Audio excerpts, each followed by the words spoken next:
Hey everybody, so I am here with my first day reflections on our Read With Me July.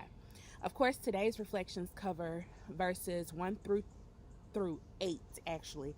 Our reading for yesterday was Ephesians 1 1 through 2, and then today it was Ephesians 1 3 through 8. So I'll start off with verses 1 through 2.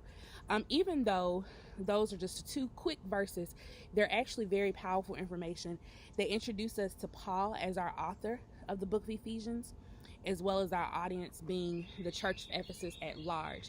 The interesting thing was the church of Ephesus wasn't just one church, it was most likely a group or network of churches that Paul would have been writing to, who he would have visited a few years later.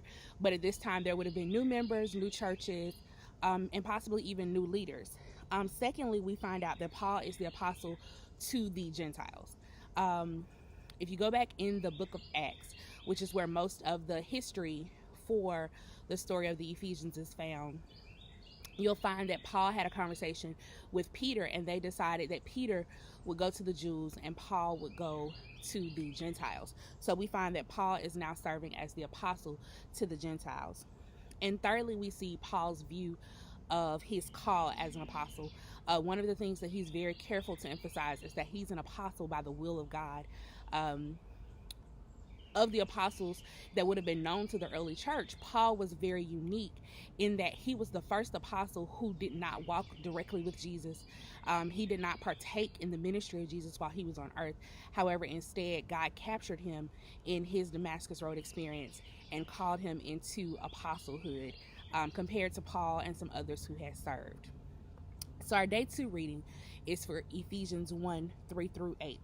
So this specific section, I think I saw a lot that kind of stood out to me, and it really caused me to come alive. It actually has one of my favorite verses in it that talks about adoption, but I'll tell you about that in a second.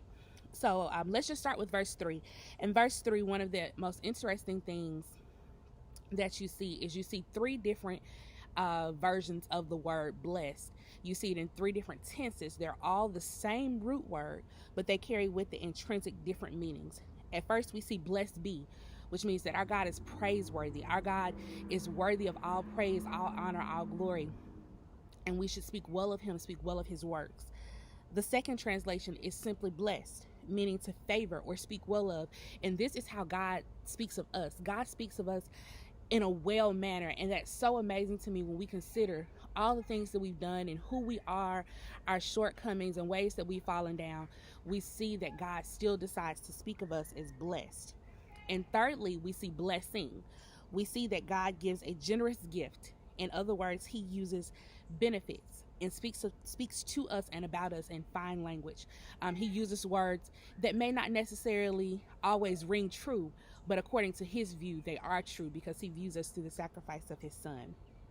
And in verse 4, we see that he knew from the beginning that we would be his, that regardless of where we would go, what we would do in life, where we would find ourselves, he had already decided to call us into his glorious grace and into communion and fellowship with him. We also see that God declares that we're holy. Like, think about how amazing that is, to know the things that we've done wrong, the mistakes that we've made, the times that we've rejected God, but he still looks at us and he calls us holy. He declares that we're set apart, that we're consecrated, we're uniquely his. And he says that we're blameless, that we're without defect, again, viewing us through the sacrifice of Jesus on the cross. And as I shared, one of my favorite verses in this section is verse 5, when it speaks directly to the idea of adoption.